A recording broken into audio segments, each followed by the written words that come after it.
আমাদের বহু কাঙ্ক্ষিত প্রত্যাশিত ত্রয়োদশ জাতীয় সংসদ নির্বাচন একেবারেই আমাদের শেষ প্রস্তুতির শেষ প্রান্তে আমরা এসে পৌঁছেছি। আর কয়েক ঘন্টা পরই সেই কাঙ্ক্ষিত মুহূর্ত, আমাদের নির্বাচন আনুষ্ঠানিকভাবে ভোট গ্রহণ শুরু হবে আগামীকাল সকাল 7:30 থেকে। ইসলামী আন্দোলন বাংলাদেশ একটি দায়িত্বশীল রাজনৈতিক দল হিসাবে দীর্ঘ আন্দোলন সংগ্রামের পর কাঙ্ক্ষিত এই নির্বাচনে অংশগ্রহণের জন্য সার্বিক প্রস্তুতি গ্রহণ করেছে। আমাদের গোটা বাংলাদেশে 300 আসনের মধ্যে সর্বশেষ 258 আসনে আমাদের প্রার্থীগণ প্রতিদ্বন্দ্বিতার মাঠে আছেন।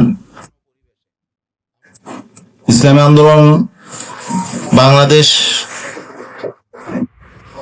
রাষ্ট্র সংস্কারের বিষয়ে ভূমিকা পালন করেছে এবং জুলাই সনদে স্বাক্ষর করেছে। আমরা জানি এবার ত্রয়োদশ জাতীয় সংসদ নির্বাচনের সঙ্গে গণভোট হবে জুলাই সনদের উপর। যেহেতু আমরা জুলাই সনদে স্বাক্ষর করেছি, যেহেতু আমরা রাষ্ট্র সংস্কার চাই, যদিও পুরোপুরি আমাদের সবগুলো বিষয় জুলাই সনদে অন্তর্ভুক্ত হয় নাই, যেহেতু জুলাই সনদের সবগুলো বিষয়ের সাথে আমরা একেবারে একমত না হলেও কিছু বিষয় নোট অফ ডিসেন্ট সত্ত্বেও আমরা দেশের স্বার্থে, জনগণের স্বার্থে এবং দেশের উন্নয়নের স্বার্থে, সংস্কারের স্বার্থে আমরা জুলাই সনদে স্বাক্ষর করেছি। আমরা এই আগামীকালকে যেই জাতীয় নির্বাচনের পাশাপাশি যে গণভোট হবে, এই গণভোটে আমরা হ্যাঁ ভোটের পক্ষে।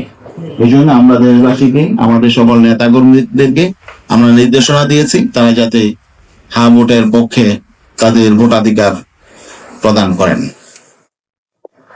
বাকি নির্বাচন বিষয়ে সামগ্রিক যেই অবস্থা, বর্তমান অন্তর্বর্তীকালীন সরকার তারা একটা চ্যালেঞ্জ দিয়েছিল, তারা একটি ঐতিহাসিক নির্বাচন করবে। তারা একটু উৎসব মুখর পরিবেশে একটি দৃষ্টান্ত সৃষ্টিকারী নির্বাচন করবে। আমরা তাদের এই কথার বাস্তবায়ন চাচ্ছি, কারণ এখনো পর্যন্ত আমরা যেটা লক্ষ্য করেছি, সামগ্রিক পরিস্থিতি অন্যান্য নির্বাচনের চেয়ে পরিবেশ ভালো, এটা আমরা স্বীকার করছি। নির্বাচন পূর্ববর্তী পরিবেশ আগের নির্বাচনগুলোর চেয়ে ভালো, কিন্তু কিছু কিছু বিষয় আমাদেরকে এখনো পর্যন্ত শঙ্কিত করে তুলছে। আমাদের কিছু কিছু রাজনৈতিক দল তারা অতীত কালচার থেকে এখনো বেরিয়ে আসতে পারে না। এখনো পর্যন্ত সারা দেশে বিভিন্ন আসনে, বিভিন্ন জায়গায় কিছু কিছু রাজনৈতিক দল তারা আগের মতো সন্ত্রাসী কর্মকাণ্ড চালাচ্ছে, হুমকি ধমকি দিচ্ছে এবং কোন কোন জায়গায় আমাদের নেতাকর্মীদের উপরে তারা আক্রমণ করছে। এটা ফিরিস্তি বেশ লম্বা, তবে আমাদের যে ঘটনাগুলো ঘটেছে, বিশেষ করে বরগুনা 1, বরগুনা 2, পটুয়াখালী 1, ভোলা 4, ভোলা 1, পিরোজপুর 3, খুলনা, লক্ষ্মীপুর 4, এভাবে আমাদের ঢাকার পাশে রূপগঞ্জ সহ বিভিন্ন জায়গায় এবং ঝালকাঠি 1-এও ঘটনা ঘটেছে, বরিশালেও কিছু ঘটনা ঘটেছে। তো এই ঘটনাগুলো কেমন, কিছু ধরন যদি আমি বলি, যে বরগুনা 1-এ আমাদের এক কর্মীকে হাত পাখায় ভোট দেবে কথা বলার কারণে তাকে আক্রমণ করেছে, শাবল দিয়ে পা ভেঙে দিয়েছে এবং সেটা করেছে বিএনপির সন্ত্রাসীরা।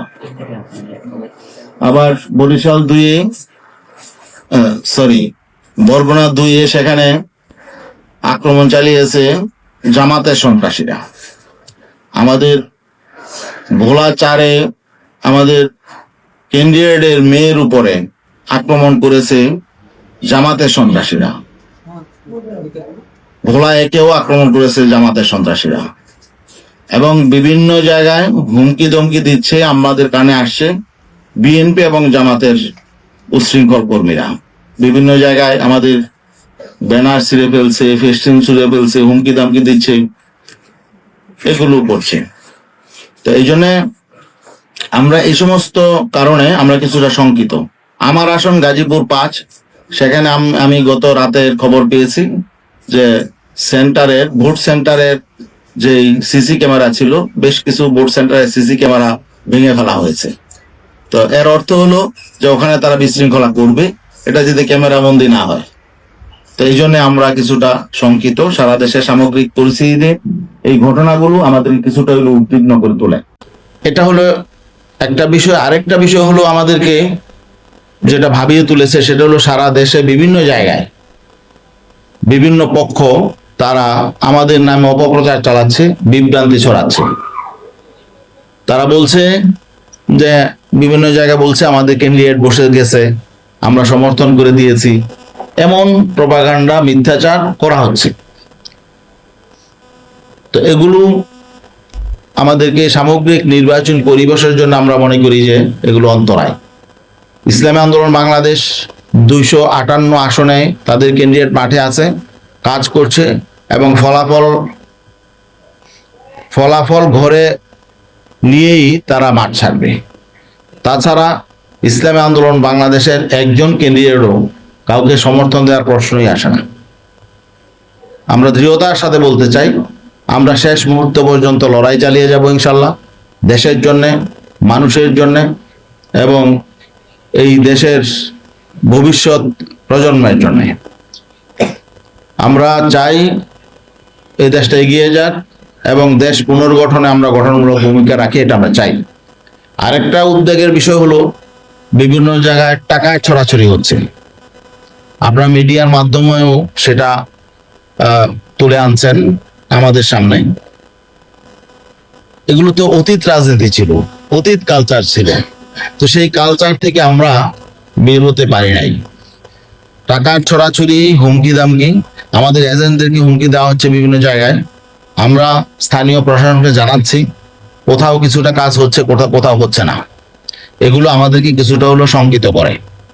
তো আমরা আসলেই একটি ঐতিহাসিক নির্বাচনের জন্য আমরা প্রস্তুতি নিচ্ছি। আমরা আগামীকালকে উৎসবমুখর পরিবেশে, আনন্দঘন পরিবেশে আমরা একটি নির্বাচন উদযাপন করতে চাই। সেখানে যারাই নির্বাচিত হবে, জনগণ যাদেরকে গ্রহণ করবে, আমরা তাদেরকে স্বাগত জানাব। জনগণ যাতে স্বতঃস্ফূর্তভাবে তাদের ভোটাধিকার প্রয়োগ করতে পারে, এই পরিবেশটা আমাদেরকে নিশ্চিত করতে হবে। প্রশাসন এবং সকল রাজনৈতিক দলকে আমরা অনুরোধ জানাবো যাতে একটি ফ্রি, ফেয়ার এবং ক্রেডিবল নির্বাচন গোটা বিশ্ব, শুধু আমরা আমাদের দেশের মানুষ নয়, গোটা বিশ্ব দেখতে পায়। এই জন্য আমরা সবাই দায়িত্বশীল ভূমিকা পালন করব।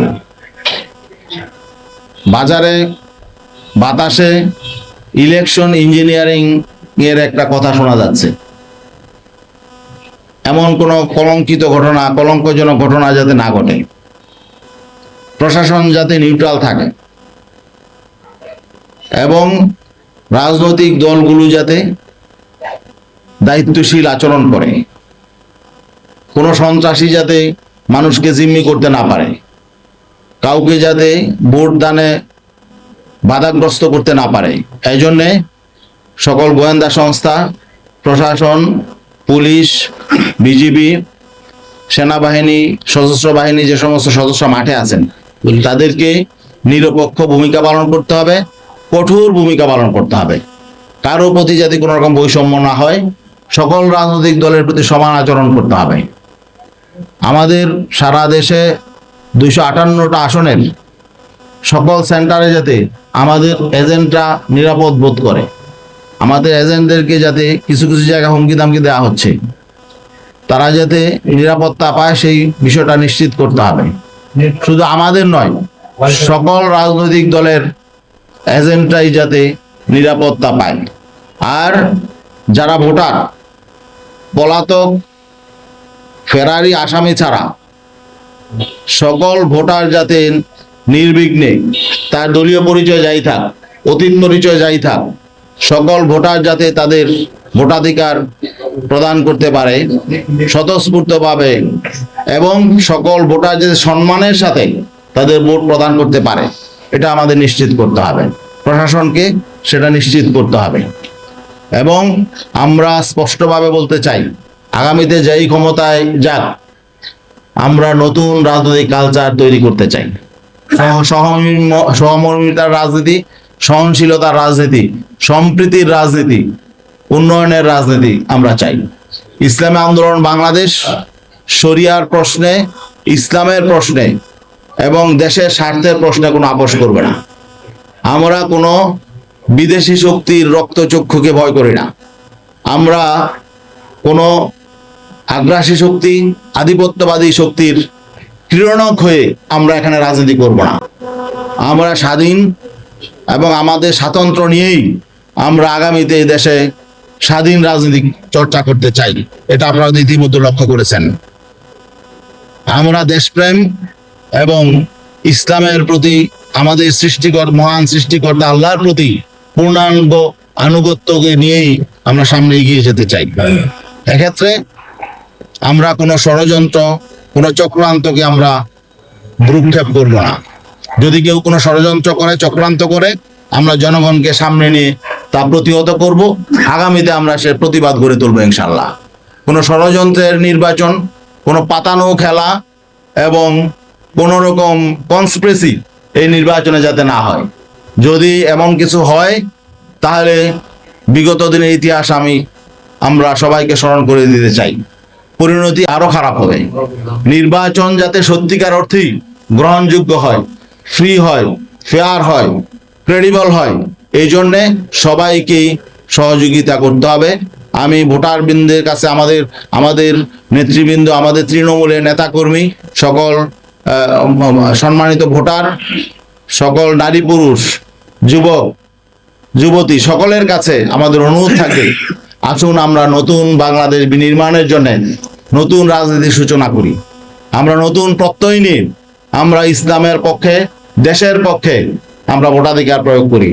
আমি বলবো, সবার প্রতি অনুরোধ করব, ইসলামী আন্দোলন বাংলাদেশ